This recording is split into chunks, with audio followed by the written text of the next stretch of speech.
روزوں کا مہینہ رمضان کا مہینہ ہے جس میں قرآن اول اول نازل ہوا، جو لوگوں کا رہنما ہے اور جس میں ہدایت کی کھلی نشانیاں ہیں اور جو حق و باطل کو الگ الگ کرنے والا ہے۔ تو جو کوئی تم میں سے اس مہینے میں موجود ہو چاہیے کہ پورے مہینے کے روزے رکھے، اور جو بیمار ہو یا سفر میں ہو تو دوسرے دنوں میں روزے رکھ کر ان کا شمار پورا کر لے۔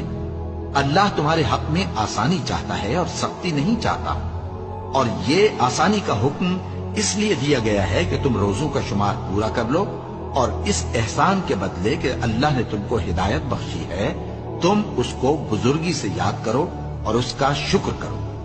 اور اے پیغمبر، جب تم سے میرے بندے میرے بارے میں دریافت کریں تو انہیں معلوم ہو کہ میں تو تمہارے پاس ہی ہوں۔ جب کوئی پکارنے والا مجھے پکارتا ہے تو میں اس کی دعا قبول کرتا ہوں۔ تو ان کو چاہیے کہ میرے حکموں کو مانیں اور مجھ پر ایمان رکھیں تاکہ نیک رستہ پائیں۔